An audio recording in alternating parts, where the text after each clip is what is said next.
Coming up after the news on the BBC, the people of Myanmar want now. And what are they likely to urged Iraq's again and again. The momentum still goes on, and I don't think the protesters are just going to go away just because there are troops with guns. That's Kin Saw Win on Hard Talk after the news.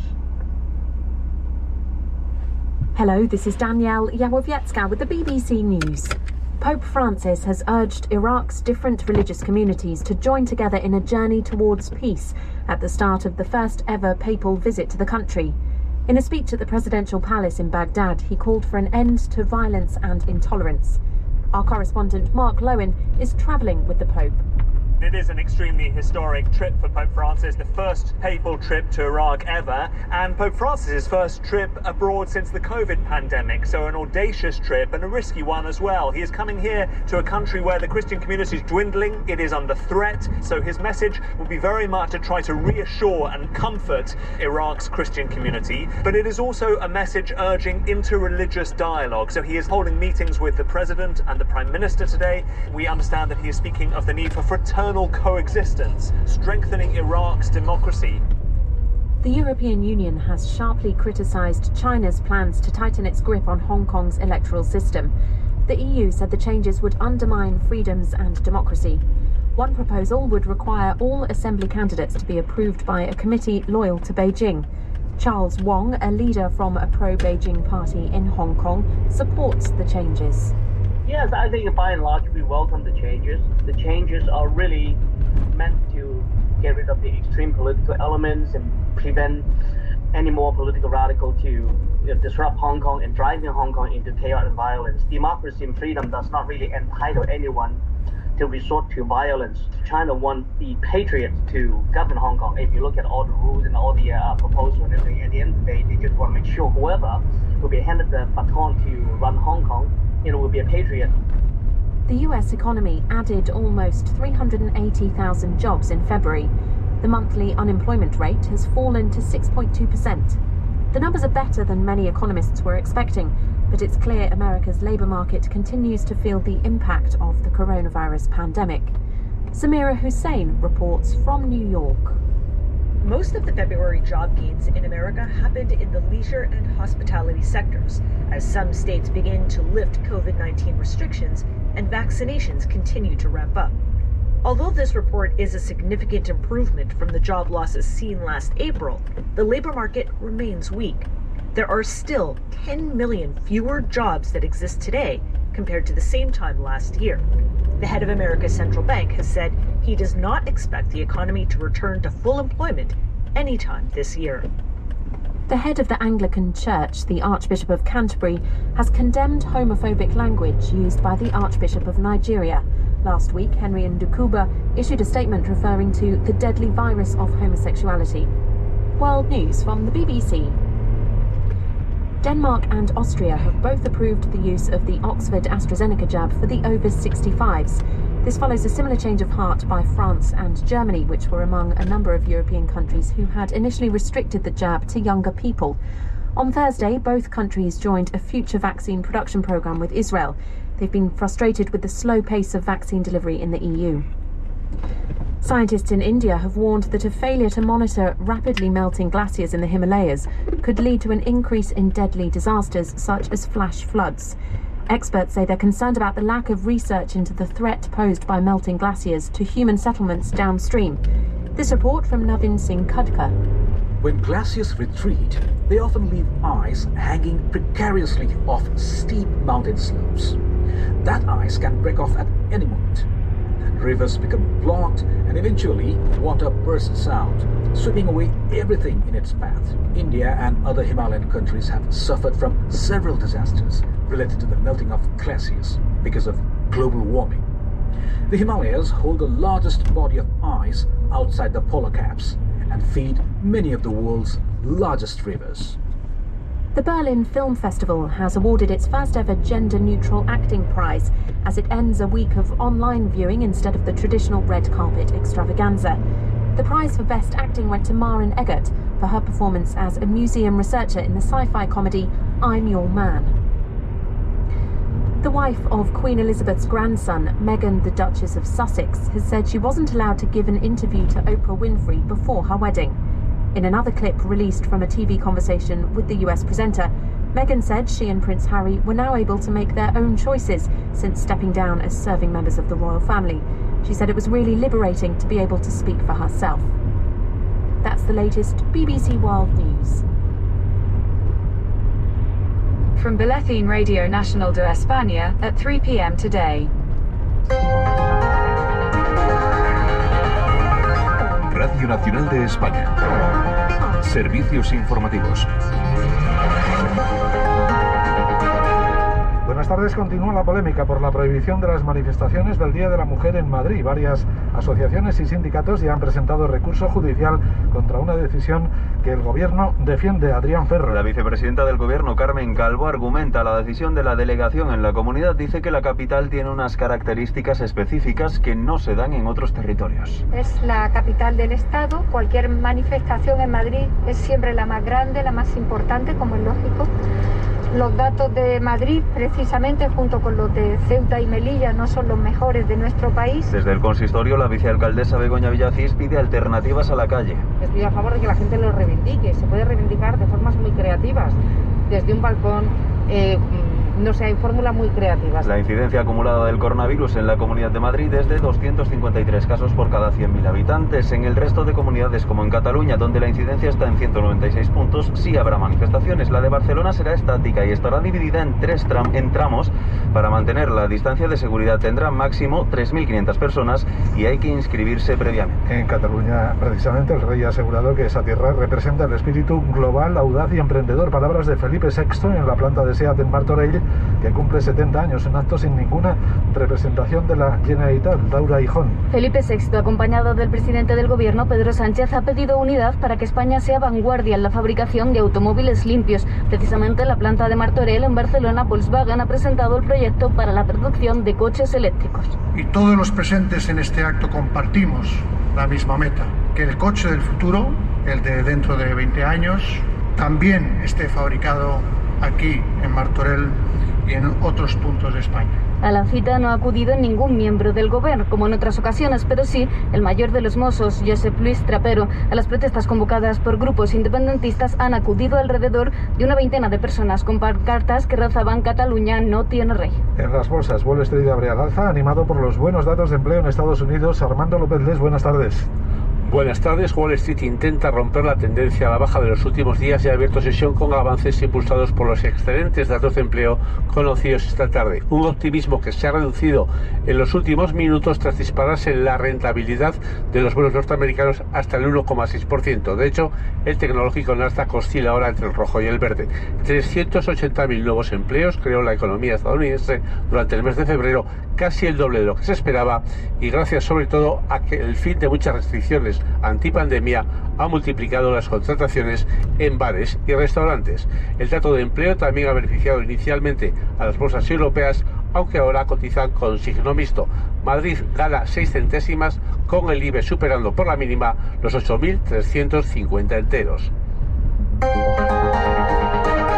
Del exterior, el Papa Francisco ha iniciado la primera visita que realiza un pontífice a Irak. Con esta visita quiere apoyar la reconstrucción del país y a la comunidad cristiana. José María Sánchez.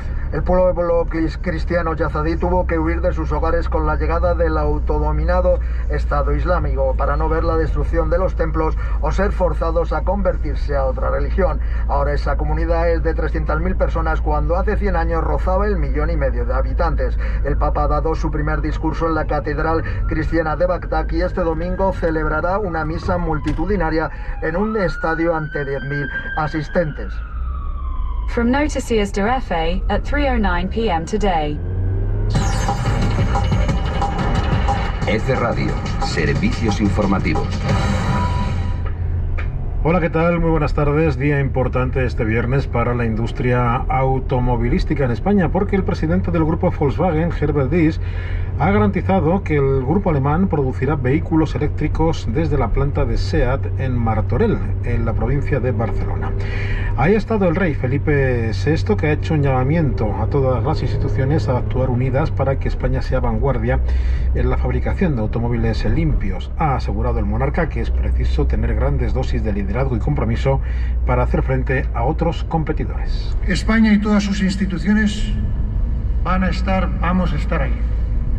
Tenemos condiciones únicas para liderar la transición hacia la fabricación de vehículos limpios y no únicamente con el ensamblaje de los mismos, sino con la producción de todos los componentes de la cadena de valor.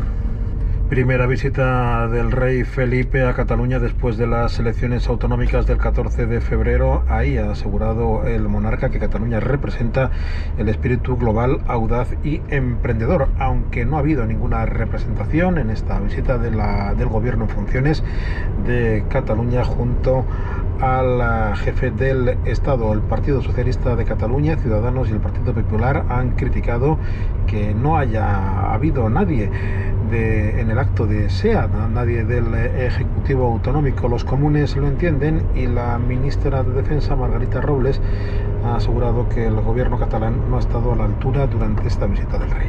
Y los ciudadanos de Cataluña merecen que cada día haya un mayor desarrollo económico, que genere riqueza, que genere puestos de trabajo, y la visita del rey y del presidente del gobierno está en esa línea de potenciar la economía, de potenciar la riqueza en Cataluña y los puestos de trabajo, y me resulta difícil de creer que responsables políticos en Cataluña puedan ponerse de perfil ante lo que es una apuesta clara por la situación económica cada día mejor de Cataluña. Por cierto, que el vicepresidente del gobierno catalán en funciones de presidente sustituto, Pere Aragonès, ha firmado el decreto de convocatoria de la sesión constitutiva del Parlamento de Cataluña, que ha salido de las urnas de ese 14 de febrero. Tendrá lugar el próximo viernes 12 de marzo a las 10 de la mañana. Y vamos con el coronavirus, porque a las puertas de Semana Santa y a la espera de si Sanidad y las comunidades consiguen acordar medidas de consenso sobre la movilidad, algunas autonomías han estrenado este viernes, otras lo van a hacer el lunes, una relajación de las restricciones animadas por la mejora de las cifras de contagios. En todo caso, y sobre esa propuesta del gobierno para cerrar perimetralmente todas las comunidades durante la Semana Santa y también los días previos y posteriores, la presidenta de la Comunidad de Madrid, Isabel Díaz Ayuso, ha vuelto a decir que su ejecutivo no está de acuerdo con esta medida. En caso de que no se pueda salir porque han cerrado otras comunidades, yo no puedo hacer más que respetarlo y llamar a la prudencia mientras tanto. Y si alguien quiere venir a Madrid, desde luego yo lo recibo encantada, entre otras cosas porque nuestra economía no está como para decirle que no a un turista que viene a invertir, a dejarse el dinero, a crear empleo y a mover la economía mientras cumpla con las normas sanitarias. A todo esto, en el Palau Sant Jordi de Barcelona va a acoger el próximo 27 de marzo un concierto para 5.000 personas con el grupo Love of Lesbian, sin distancias sociales, y en el que los asistentes con mascarillas FFP2 deberán haber pasado unas pruebas previas de antígenos en algunas salas de Cataluña. Y vamos ahora a conocer cuál es la previsión del tiempo para las próximas horas. Nos vamos a acercar hasta la Agencia Estatal de Meteorología. ¿Qué tal? Buenas tardes. Buenas tardes. A estas horas, nubosidad compacta y lluvias en el suroeste de Extremadura y mitad oeste de Andalucía, localmente fuertes y acompañadas de tormenta en el extremo occidental de Andalucía y área del Estrecho. Acumulaciones que pueden superar casi los 44 litros por metro cuadrado en Alosno, en Huelva, o 25 litros en Alconchel, en Badajoz. Tiempo estable en el resto, con alguna gota en Canarias, además de fuerte viento y temperaturas en máximas en descenso en los extremos norte y suroeste de la península. Es una información de la Agencia Estatal de Meteorología. Y recordarles que hoy comienza, como todos los viernes habitualmente, una nueva jornada de Liga en Primera División. Lo va a hacer a las 9 de la noche, como también es habitual en estos días. Y el partido que va a abrir la jornada es el Valencia-Villarreal. Más noticias en próximos servicios informativos. EFE Radio, servicios informativos.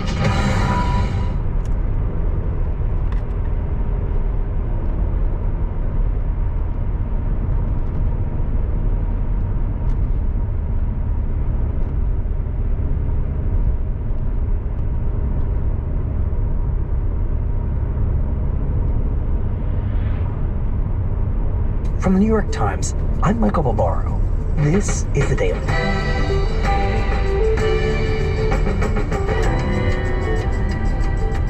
Today, to contain the pandemic, the U.S. government has deliberately shut down much of the economy.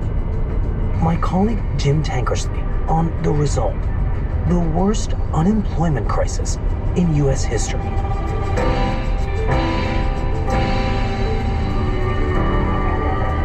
It's Monday, April 6th.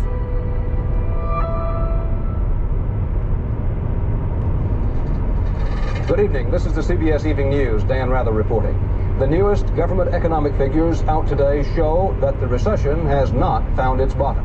The last time that the United States set a record for new unemployment claims was the fall of 1982. President Reagan persists in remaining optimistic. Ronald Reagan is president. The country is engaged in a battle against inflation, the rapid increase in prices that has just beset the economy for years. And the Federal Reserve, as part of that battle, has made the cost of borrowing money really high. And as a result, my fellow Americans, in recent days, all of us have been swamped by a sea of economic statistics, some good, some bad, and some just plain confusing. Tonight, in homes across this country, unemployment is the problem uppermost on many people's minds. Almost 700,000 people lose their jobs in the span of 1 week and file for unemployment. Wow. That is a record. We can do it by slowly but surely working our way back to prosperity that will mean jobs for all who are willing to work and fulfillment for all who still cherish the American dream. And it stays a record for a long time. It stays through the next recession, even through the 2008 financial crisis.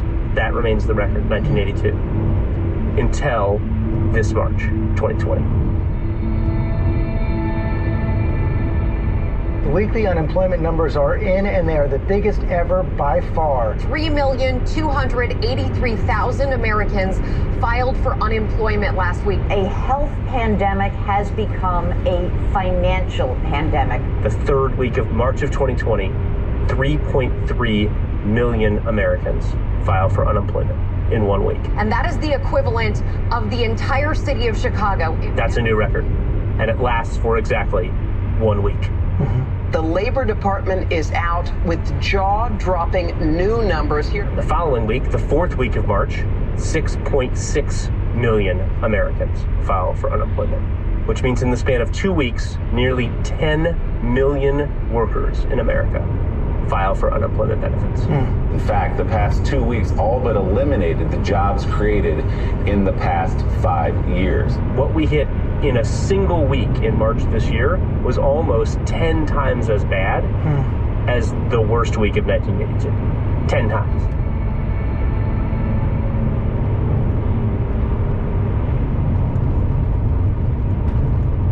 Jim, take us through the timeline of how we got to this staggering figure, 10 million people losing their jobs and needing unemployment benefits. So back in late January, as the virus is spreading rapidly through China and starting to really play havoc with supply chains there start to be warnings that this could really hurt the United States economy. But policymakers, particularly inside the White House, are not raising huge alarm bells. So we have one person on the line. Yes. Welcome, everyone, and for those of you on the phone as well. The White House Council of Economic Advisors summoned a bunch of reporters for a briefing on February 18th. What's the biggest threat you see out there? And the acting chairman of the council, Thomas Phillipson, who is a health economist, by the way, told the reporters there, quote, let's talk about what I don't think. I don't think Corona is as big a threat as people make it out to be. I don't think Corona is as big a threat as people make it out to be. Right. So if you look at flu seasons in the U.S., it's about 40,000 deaths every year on average. In 2018, it was 80,000 deaths. In that same interview at the White House, we asked, well, if you're not worried about the risk of the virus, what risks are you worried about? What's the biggest concern that you have? I don't think, currently we don't have a lot of concerns. There's a And the White House economists basically said nothing. We don't really think there's anything that could go wrong. Okay, thank you very much. Thanks. And White House advisors would keep that line up for, I don't know, almost a month. I was having calls with White House officials who were saying, it's not going to be that bad. We're not going to need government intervention. The big risk right now is the stock market is freaking out, but we think we can get it under control. Tonight, elected officials taking unprecedented measures to keep people safe. And what happened once it became very clear that this couldn't be kept under control? What happened is basically unprecedented in American history. Industries started shutting down one by one, sector by sector, county by county, and that led to all these layoffs. Life is about to look very different. So let's start with New York City, where nightlife is over. The first workers to lose their jobs are exactly the ones you could see being hit by the restrictions that governments are putting in place. Here's the full list of businesses being forced to close at 3 o'clock this afternoon. Dine-in restaurants, cafes, coffee houses, bars, taverns, brew pubs, distilleries, clubs. Restaurants close, and bartenders and waitstaff lose their jobs.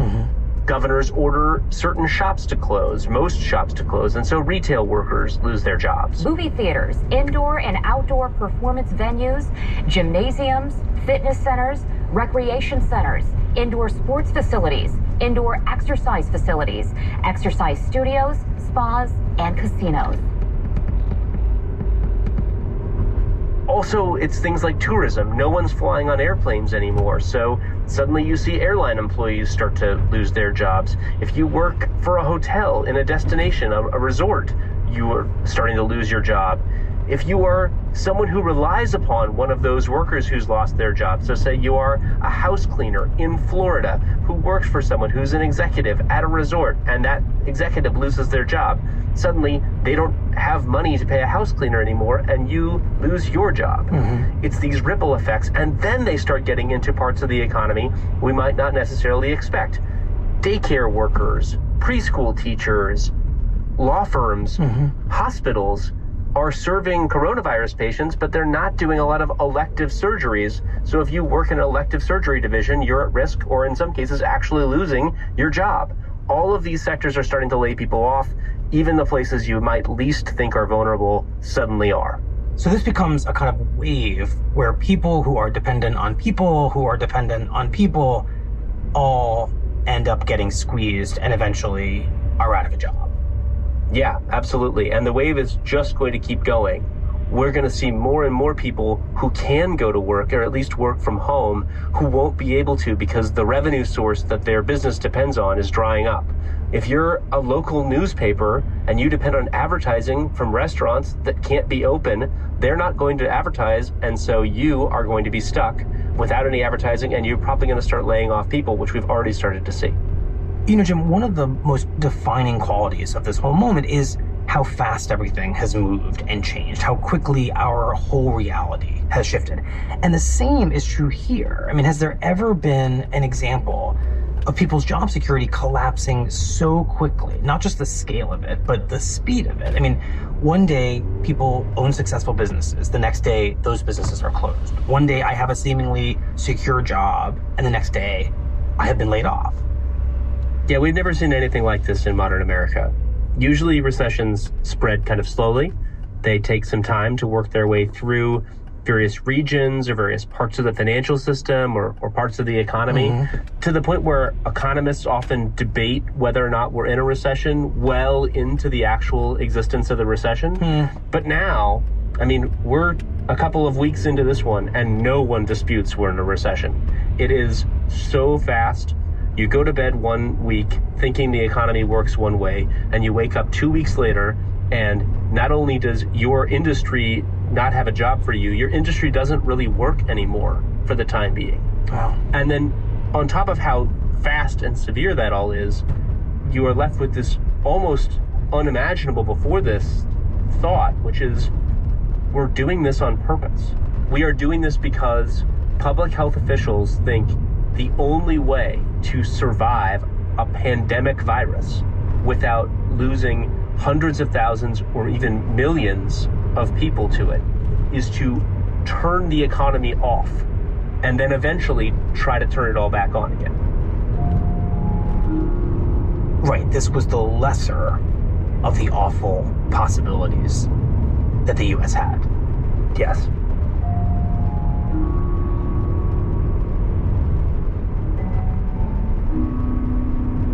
We'll be right back.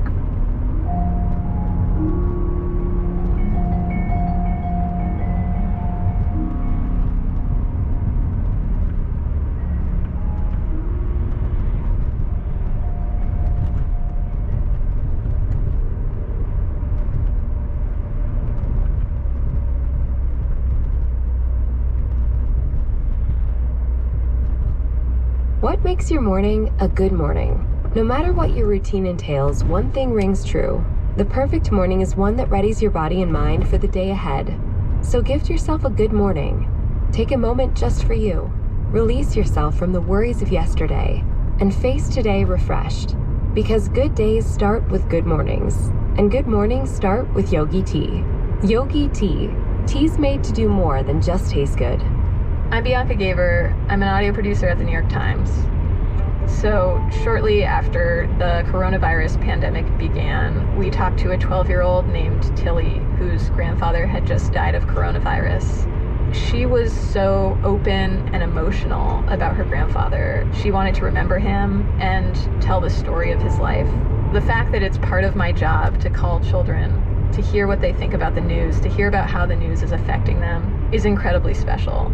And that episode is for anyone who's grieving or who's lost someone in this pandemic. We're able to make episodes like that one because of subscribers to the New York Times. So if you can, please subscribe to the New York Times. The Daily is the New York Times. Thank you. Jim, now that you've explained that we have 10 million Americans applying for these unemployment benefits, can you walk us through what the typical process of applying for that looks like and what someone would have gotten before this pandemic? So what happens is if you lose your job, you go to your state unemployment office and file a claim. You can often do that online. Sometimes you have to do it on a paper form, but you, depending on your state, get a benefit back that lasts about 3 months.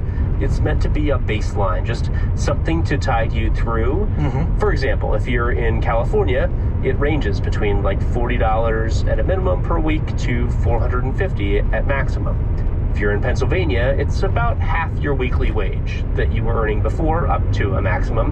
And the way that the system is set up, you don't get as much as you would have made on your job, but you get something. It's supposed to be there as sort of an emergency safety net to keep you from getting evicted or going hungry before you find a new job. Got it. And is that still the case during this crisis? It's actually better during this crisis, thanks to the law that the president signed at the end of March, the CARES Act. Last night, as you know, the Senate passed important legislation. We're very proud of the product. What that includes, this was a big point of contention in the law, but that Democrats fought and got in. We did jujitsu on it, that it went from a corporate first proposal that the Republicans put forth in the Senate to a workers first, Democratic workers first legislation. It includes enhanced unemployment benefits. That means that whatever you were going to get from the state, you get still, plus $600 a week. Wow. Yeah, it's a lot. It's a calculation meant to fill the gap between what you were earning before you were laid off and what you would have earned from unemployment. Every American worker who is laid off will have their salary remunerated by the federal government so they can pay their bills.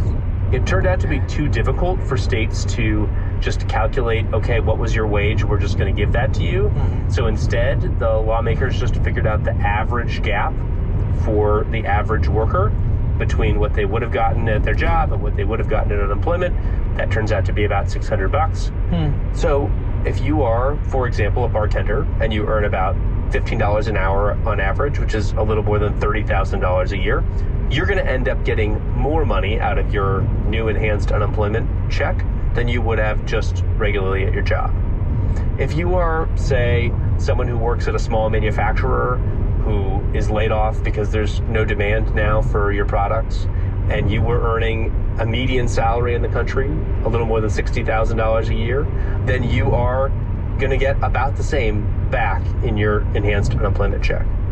And if you're like a manager of an office or a store that's had to close and lays everyone off, and you earned, $100,000 a year, you're not going to be getting really anything close to your full salary back, but you still are going to be getting back more than you would have under the unemployment system. The idea is this does help you get by. It's just not going to fully fund the lifestyle you had before. And how long do these enhanced benefits last? Right now, Congress has them set up for 4 months. I think there's going to be a lot of pressure to continue that if the crisis continues and this chill in the economy persists past 4 months. Jim, in your reporting, what has been the rationale for providing a level of unemployment benefit that is significantly greater than what states have traditionally offered in their unemployment benefits?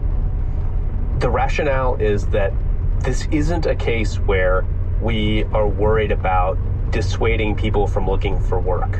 Usually, you don't want to give people, in the eyes of many economists, what's called a disincentive to work. Too much money that will just keep them at home on the couch and not looking for a new job. But in this case, we don't actually want these people working. We want them to stay home. We want them to socially distance. We want them to be able to keep paying their rent and buying groceries and doing the things people need to do. But we have to make sure somehow that they get money to do that.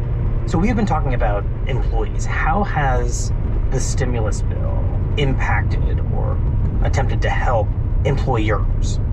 Well, the government is trying to keep as many of those businesses still going and not bankrupt as possible. It will keep companies intact.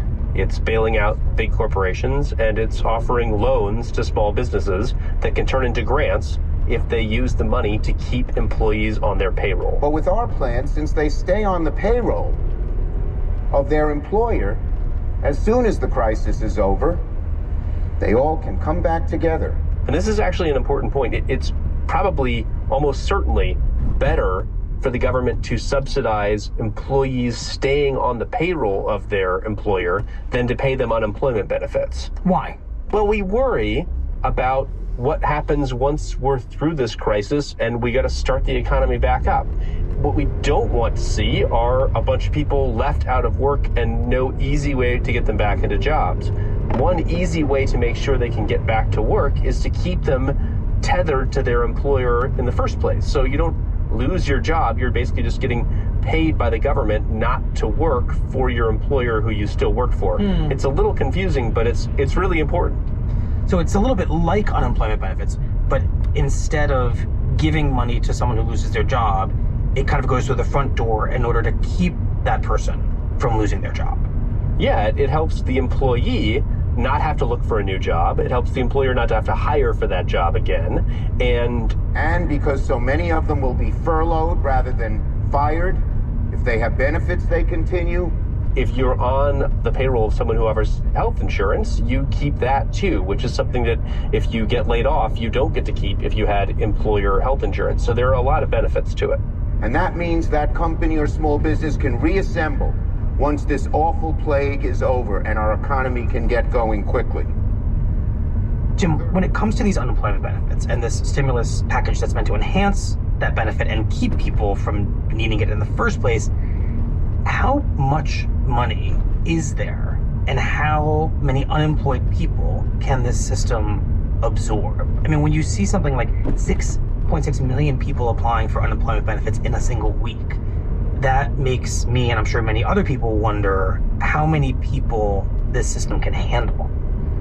It may be a little crazy sounding, but the money is probably not the issue for the next couple of months. The issue is how many people can actually get benefits when they need them. The system is just not built to handle this amount of demand for new benefits. It's like funneling all of the traffic of New York onto a country road. And trying to figure out how to get every car through. So some states we've already seen are having to tell people to sign up for benefits on different days of the week based on the first letter of their last name. Wow. What we're going to see, I think, going forward is a lot more of that. We know it's a reason why some people who maybe would have signed up for benefits in the third week of March actually ended up signing up in the fourth week.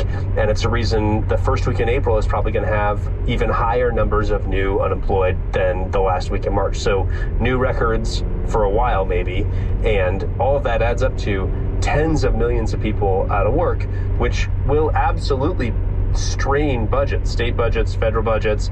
But the issue is going to be, how long do lawmakers have the time and the patience and the money in particular from the federal government to keep funding that while we wait for the suppression measures here to work and the virus to go away? That is the great risk here, is that we lose our nerve and lose the strategy, and it's all for naught. Jim, right now, everybody, of course, wants to know when this pandemic will be over and how we will know it's over. But I'm curious how we will know when this economic crisis is over. I think we're going to know the crisis is over when a critical mass of Americans feel safe going back to work, going out to eat, going back shopping. Every economist I talk to says this is a public health decision first and the economics will follow. Mm-hmm. Not just because we value human life so highly, which we do, but because if you don't have the confidence that if you leave the house, you're not very likely to get a deadly illness, you're not going to keep going through the basic commerce that you did before. Mm-hmm. So once the infection rate drops, or, I mean, quite possibly not until we actually have a workable vaccine, then we will start to see the real ramp up back to the economic activity we had before this pandemic hit. But the experts that I talk to say is that we were wrong to think about this as a trade-off between human health and the economy. That they go hand in hand. That the more we are able to suppress the spread of the virus by suppressing the economy, the stronger the economy will emerge in the end. If we don't stick with this strategy, if we break out of it too early, if desperate people, the most vulnerable workers who need to eat, are forced to go back out and try to do their jobs to earn that living, and they start infecting people again, and infections and death rates spike some more, that's actually going to hurt the economy more than anything, because it will undermine all of the confidence that people have left in the system for protecting them. So it's really this very delicate, probably very slow process of building that confidence, figuring out exactly who has the virus and where it's spreading and how it's moving through the population. And then we can start really brick by brick rebuilding this economy that was just shattered to pieces in the last few weeks. On that very sobering note, Jim, thank you very much. Thank you.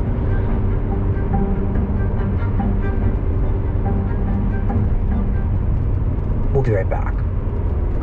This podcast is supported. Here's what else you need to know today. The next week is going to be our Pearl Harbor moment. It's going to be our 9/11 moment. It's going to be the hardest moment for many Americans in their entire lives. In interviews on Sunday, top U.S. health officials, including the Surgeon General Jerome Adams on NBC, prepared Americans for staggering numbers of infections and deaths in the coming days, comparing it to the country's darkest days. Well, this is going to be a bad week, unfortunately, if you look at the projection of the curves, of the kinetics of the curves. Speaking to CBS, Dr. Anthony Fauci said that at the moment, the crisis was beyond the government's control. I will not say we have it under control. That would be a false statement. We are struggling to get it under control, and that's the issue that's at hand right now. In Britain, Prime Minister Boris Johnson, who has tested positive for COVID-19, was admitted to the hospital after suffering symptoms for 10 days. And Queen Elizabeth made a rare televised address to the British people from Windsor Castle. While we have faced challenges before, this one is different. This time we join with all nations across the globe in a common endeavor, using the great advances of science and our instinctive compassion to heal. We will succeed, and that success will belong to every one of us. We should take comfort that while we may have more still to endure, better days will return. We will be with our friends again. We will be with our families again. We will meet again.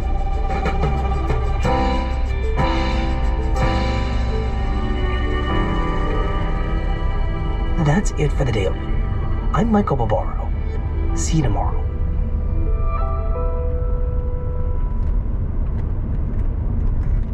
This podcast is supported by the Cornell S.C. Johnson College of Business. We all have goals, especially career goals, like enhancing and diversifying our skills, or tapping into a broader network of opportunity. The Cornell Executive MBA is designed with Ivy League prestige for goal achievers from any industry, by advancing your career without interruption, by providing global perspectives in intimate classroom settings, by challenging, informing, connecting, and propelling you. Achieve your goals with a Cornell Executive MBA on the weekend and close to home. Search My Cornell EMBA to start your journey.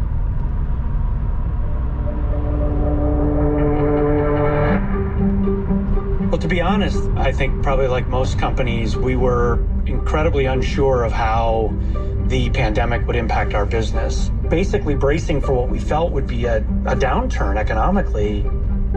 That's Aaron Jagfeld, CEO of Generac, a company that makes backup power generators. He said early in the pandemic, he froze spending, he froze hiring, and he worried about what a downturn would do to his business. So is that what ended up happening? No. What ended up happening for us was quite the opposite.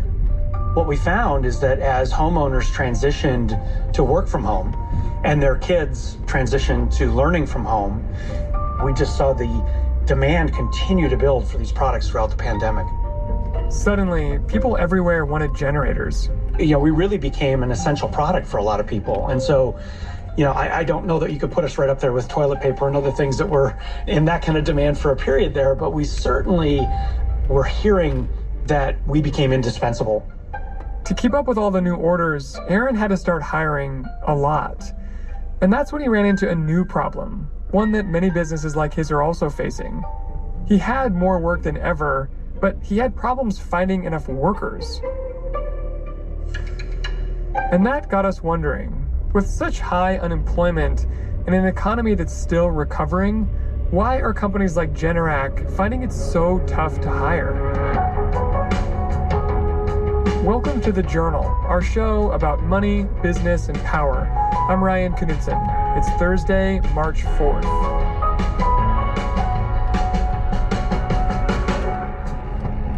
Coming up on the show, the hidden parts of the job market that are booming and what that could mean for the economy at large.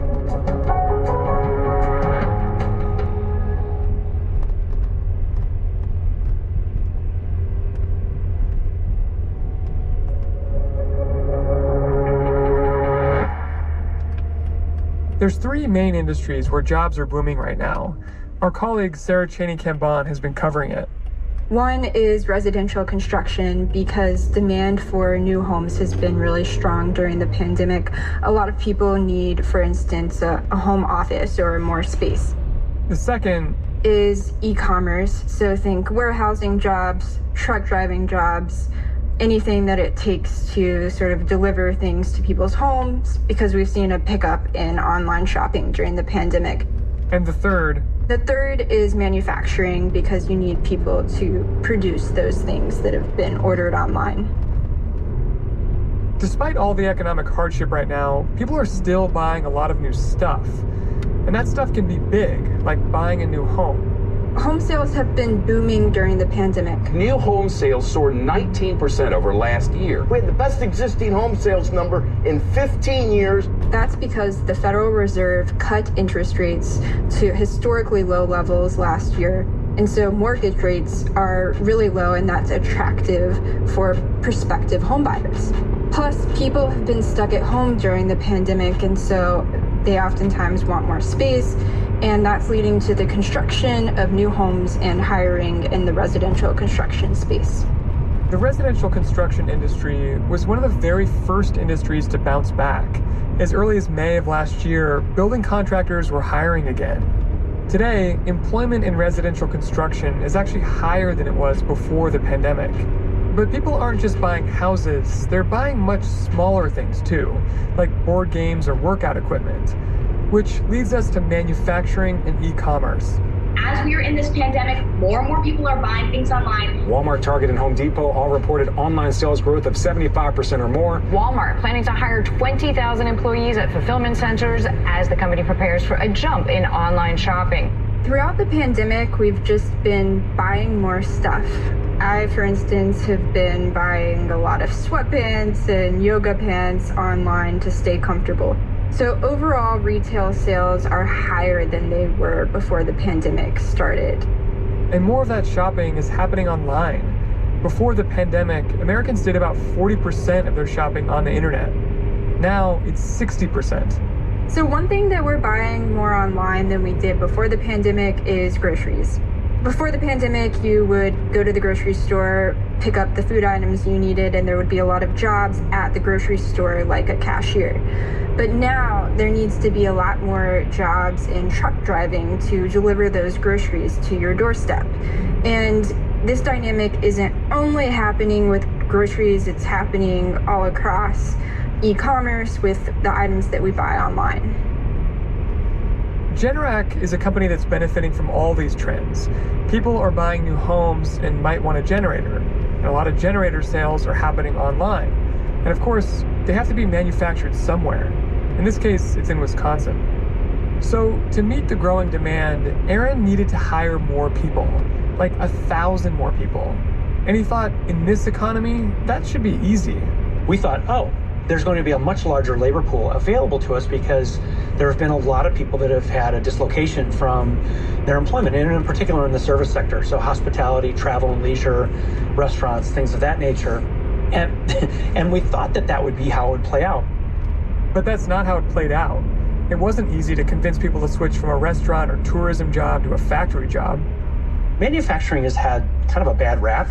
You hear the word manufacturing and you think immediately of kind of a dimly lit place that's got, it's loud, it's dirty, you're working with your hands, and it's generally not a nice place. It's kind of the thing that comes to mind.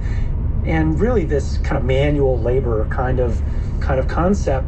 At the same time, Generac was losing workers. Employees were getting sick, or they stopped coming in because they were scared they could catch the virus.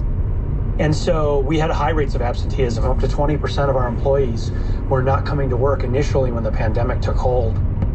We're a manufacturing company, right? So out of the 7,000 employees, about 5,000 of those employees are out on the manufacturing floor. And unfortunately, that's not the kind of work you can do from home. So it's got to be done in a setting where you're congregating with other people, and so your safety is a concern, and that's a challenge to try and run a manufacturing plant when 20% of the people aren't there.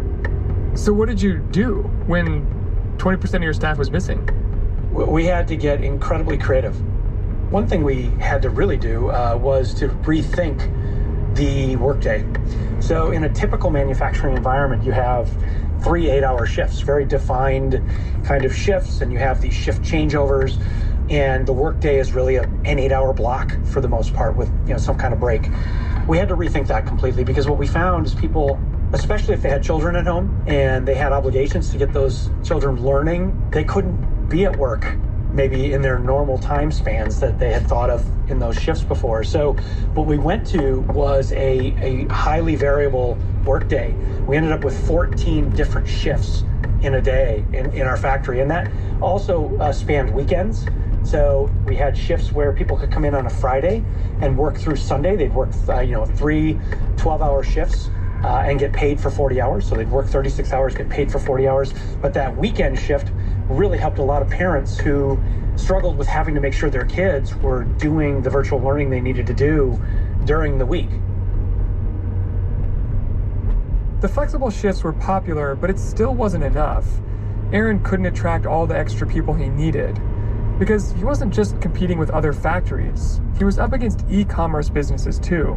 We have a large Amazon distribution operation 30 minutes from one of our major factories. And that's a difficult thing to deal with because they'll go out and hire seasonally for the holiday season, and they'll have seasonal wages, and that pulls away from the opportunity for us to hire or retain people if we're not competitive. So we've had to compete really head to head with many of those companies in the kind of warehousing, distribution, and logistics ends of the business as they've really ramped their efforts as well. So we found it very difficult to find more employees. Aaron was fighting for the same workers that Amazon and other e-commerce companies also wanted to hire. So to convince them to work for him, he'd have to up the ante. That's after the break.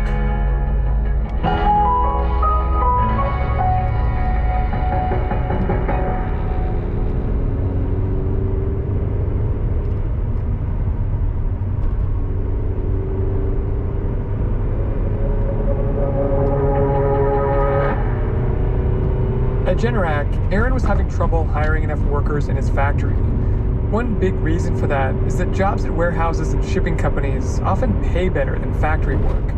So Aaron had to increase pay a lot. At the beginning of the pandemic, starting pay was around $12 an hour.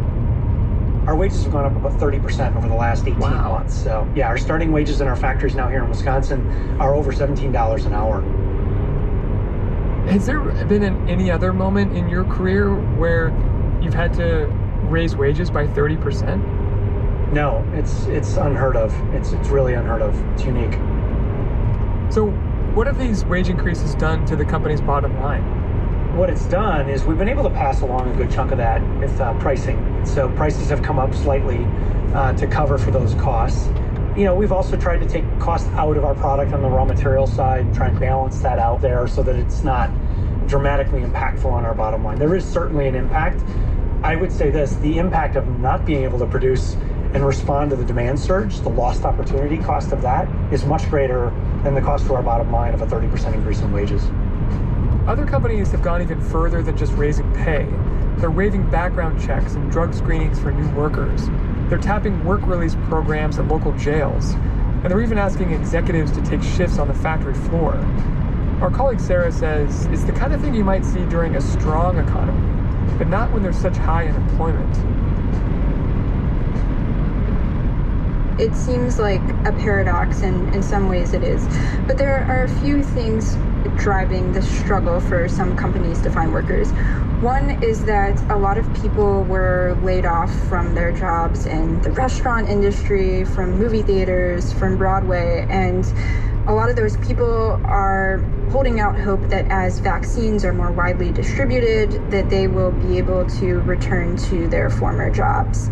Then you have other people in those services industries who lost their jobs but are just not interested in the sort of work that is required for a lot of blue-collar jobs. A lot of it involves heavy lifting or operating machinery, which just might not be of interest to some people, and economists call this a skills mismatch. But it's also because some people are just dropping out of the job market. Millions of people have stopped looking for work altogether during the pandemic for a few different reasons. For some people, it might be that they are fearful of returning to work and catching the coronavirus. For other people, they have increased childcare responsibilities at home because schools are closed down. So those people are not even looking for jobs right now. So when you piece all of these different factors together, you can kind of see why companies in blue-collar industries are struggling to find workers at this time of fairly elevated unemployment. What clues does this hiring boom give us about what the rest of the recovery might look like? I think that it's honestly an early sign that we could see a really strong recovery. A lot of economists agree that there will be continued strength in those sectors after the pandemic ends. I say that because this pandemic-induced acceleration in online shopping that we've seen is expected to last. A lot of surveys point to that. With regards to construction, for instance, like The housing market is expected to continue to remain strong.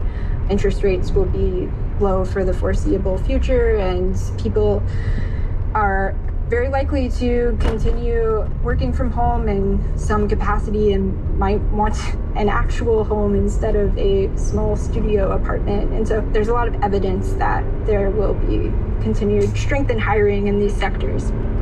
At Generac, Aaron is expecting sales to grow by 25 to 30% this year. The company plans to open a new factory in South Carolina. And Aaron says that one of his biggest concerns about the future is figuring out how he's going to hire the 750 people he needs to work there. It is, without a doubt, one of the largest risks that we face to our growth, right? If we can't get people to build our products, to design our products, and it's not just, we've been talking a lot about manufacturing shortages, but there are shortages in all of the other types of roles that are really important for a company like ours. You mentioned that there's an Amazon warehouse nearby. Correct. Do you drive by that, and what do you think when you see that place in terms of what it means for the competition that you have? And they actually are a good customer of ours. We sell them backup power generation for some of their distribution centers and things. So I've had the good fortune of actually having a tour of that facility, and it's like nothing I've ever seen before. Kudos to them for what they've been able to do. That's on the one side. On the other side, you're right. I view a competitor for the same labor pool. So as much as we love them as a customer, what I see when I drive by there is, at first I marvel at it, and then I immediately say, wow, the parking lot's really full, or maybe it's not, so my thoughts immediately go to just how busy do they look, and what do their starting wages say on, they oftentimes have billboards on either sides of the facilities close by to try and entice people, and so you try to pick up all the cues on what they're doing from a hiring standpoint, and to know them as a competitor that way. So how often do you hear we lost another candidate to Amazon again? That is, we hear it all too often. Do you have any advice for somebody who's looking for work, maybe in the Milwaukee area or anywhere else? Look at Generac. We've got great opportunities. We need people. And your starting wages are at $17 an hour. They are, and our benefits are great. Well, thank you so much for your time, Aaron. This has been great, Ryan. Really appreciate the opportunity to talk to you guys.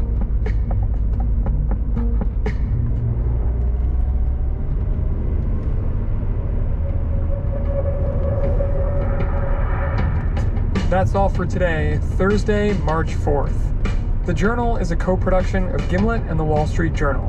Additional reporting in this episode by Sharon Turlip, Bob Tita, and Ben Foldy.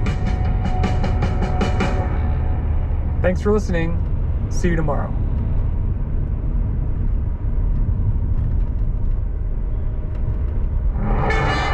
We can see that illuminated sign that marks the end of the journey. This vaccine will help us get past this pandemic once and for all. We need people to have faith that this vaccine is safe and that they should take it. The thing that's going to stop us from seeing the end of this pandemic are people going, oh, I'm not so sure. Hello, you're listening to Bloomberg Westminster, your daily guide to British politics. I'm Roger Hearing. Good afternoon, I'm Caroline Hepker. Well, you join us for this pandemic special episode, Roger, this Friday. It is a year now since the first person in the UK died as a result of COVID-19, a woman in her 70s in a hospital in Reading. Throughout the past year, despite all the dire warnings, the NHS has held strong, with a lot of that success down to the dedication of frontline staff. So it's not surprising that the government drew anger when it recommended a 1% pay increase for NHS staff in England. The GMB union described the rise as a paltry insult to health workers. Well, earlier we spoke to Dr. Amy Jones, who's intensive care consultant with the Nyren Bevan University Health Board and lead consultant for Welsh flying medics, and she questioned the lack of acknowledgement the NHS is getting for its efforts.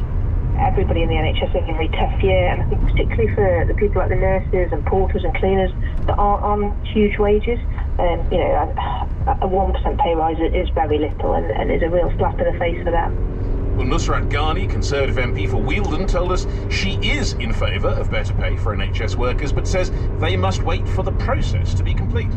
The 1% is a starting negotiating position. The pay rise is done in consultation with the unions, and as you said, it is a process. Let's see where we are. But what would you like to see come out of it? Surely it's reasonable to ask that.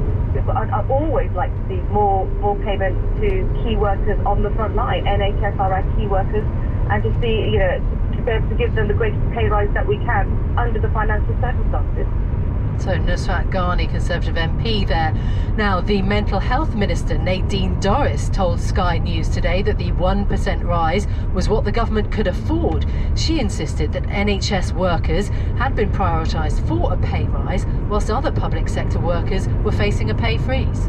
Well, in today's special Bloomberg Westminster, I'm going to be looking at the experience of frontline NHS staff during the past 12 months and at the larger lessons the UK can draw about handling this kind of crisis and improving the health system to make it more resilient to deal with any future pandemic. Joining us now is one of the UK's most prominent voices from the front line, Nikki Credland, Head of Department for Paramedical, Perioperative and Advanced Practice at the University of Hull, also chair of the British Association of Critical Care Nurses. Nikki, thanks so much for being with us. Looking back, let me ask you this first. Over the last 12 months, is there one image in your mind that kind of sticks, that characterises everything you and people like you have been through? Yeah, absolutely. I remember seeing a photograph on Twitter of 3 intensive care nurses, all in their PPE with their masks, their visors, their hats, gloves, aprons, etc. Hugging each other, obviously crying, obviously in tears, obviously at the end of a very, very traumatic shift. And that to me just resonated how every single critical care nurse in the entire country has felt for an awful lot this year. Yeah, what pressure. What do you know now that you wish you'd known back in March last year? Oh, I think we probably need a whole programme to cover that, to be honest. There's a lot about patient care, so the way that we actually manage patients who have COVID-19, things about using non-invasive ventilation rather than invasive ventilation, different types of drug therapies, different types of medication management. So, that's a really important element, our ability to be able to manage those patients effectively to get better outcomes for our patients. I think we would have, it would have been really useful to have had a better understanding about the concept of long COVID and what that means for our patients moving forward. For patients that have been critically ill and are going through a long journey towards recovery, but also for members of the general public who maybe got a very mild dose, or in fact maybe didn't even realise they had COVID at all, but are now facing repercussions of obviously getting COVID at some point in the past. That's significant. And in terms of staffing and workforce, I don't think any of us estimated just how significant the cumulative effects of this experience would be. Certainly from an intensive care point of view, we're very resilient in terms of managing very, very difficult situations. And have lots of individual and collective and team coping strategies around that. But what you can't plan for is when you're encountering an experience that is so awful and so horrific, and it continues day on day on day, week on week, month on month, for, let's face it, over a year now. And that cumulative effect of that stress that builds up on staff, it is really being seen now with staff with post-traumatic stress, staff going off sick, etc. So a huge amount of learning, I think, to take place. Yeah, Nikki, I suppose one of the key things that sticks in a lot of people's minds is that there were concepts that we might be facing a pandemic in the past, and some people say, well, there wasn't the right organisation in place, certainly in terms of the way hospitals work, and we know that once it came along, there was this idea of Nightingale hospitals, big new areas, many of which were never really used because it wasn't a question of space, it was a question of staff. Things like that. Were we simply unprepared, do you think? Yeah, and if you think about, pre-COVID, so we went into a global pandemic with the least ratio of intensive care beds to population head ratio in the entire in all of Europe. We also went into a pandemic with 40,000 nurses short already. That's before we even got hit with COVID. So the NHS was already under significant pressure before we add a pandemic on top of that. So to say it was already on the back foot was probably, major understatement of the year. So then, looking to the future, what would most help people like you in order to deal with any future similar crisis? I mean, we may not even be out of the woods in terms of just next winter. Yeah, absolutely, and certainly from, I'm very involved in the critical care community from a national point of view, and all of us are very concerned about what our next steps are going to be, what the implications of coming down out of lockdown are going to be, if we're going to continue to see escalation of COVID cases, which we are seeing in some areas across the country. For me, there needs to be a really significant look at NHS and social care provision. There needs to be an absolute understanding that without the protection of the staff that work within those environments, it will impact negatively on patient care. So if you don't recruit and retain highly qualified, educated staff with lots of knowledge and expertise to be able to manage patients, then you will fail to protect the public, you will fail to protect the sick, and you will fail to protect the vulnerable. And that is what everybody that goes into healthcare professions wants to do, whether they are doctors, nurses, healthcare assistants, physiotherapists, porters, operating department practitioners. It doesn't matter. The ethos of healthcare professions is the same. But Nikki, the point within that, and I'm sort of screaming out at us now, is that people who are recruited for that need to be paid reasonably well to get the best people, to get the motivation, to get all those things, which, no one's saying motivation is pay, but it helps for sure. And at the moment, we've now got this announcement that the government is recommending a 1% rise for NHS workers. Many people have said it's inadequate. Some have said it's an insult. What do you think? Yeah, and I must admit, I do agree that it's insulting. In real terms, NHS workers, nurses, doctors, etc., particularly nursing staff and those on a Gender for Change contract, have seen a 20% pay cut in real terms over the last 10 years. So, to suggest that, and I know it's only the beginning of a bargaining conversation, but even so, to start with a 1% is simply insulting. And you're absolutely right that, pay is only a small element of the reasons why people choose to do the jobs that they do. But actually pay has a direct relationship with respect. The healthcare professionals, and again, this is a multidisciplinary group of people. We're not just talking about nurses here. We're talking about nurses and operating department practitioners and physios, etc. They deserve a pay rise commensurate with the knowledge and skills and expertise that is required to be a healthcare professional in the 21st century. And that is every single member of this population's responsibility, because we will all call on healthcare at some point in our lives, and we all want to be treated with the expertise that we expect, and that is the only way that we're going to do it. Do you then have confidence that the government is going to do what's necessary, not just in terms of pay, but more broadly about the investment needed for NHS resources? I mean, it's an issue also for catch-up in terms of teaching, but it is clearly a huge issue for the structure of the NHS. Yeah, and I don't want to get into a political conversation particularly, but I don't have a lot of confidence that, certainly from a workforce perspective, that the government has adequate grasp on the severity of the situation in relation to the workforce now. If we just choose, nursing as an example, because quite obviously that's my own profession, I mentioned that we've got 40,000 nurses short before the pandemic even hit. We've now got record numbers of nurses leaving the NHS. Half of nurses who are registered general nurses on the NMC register don't work in the NHS. They've left the NHS to work in a variety of settings, but often into private sector employment because the pay is better.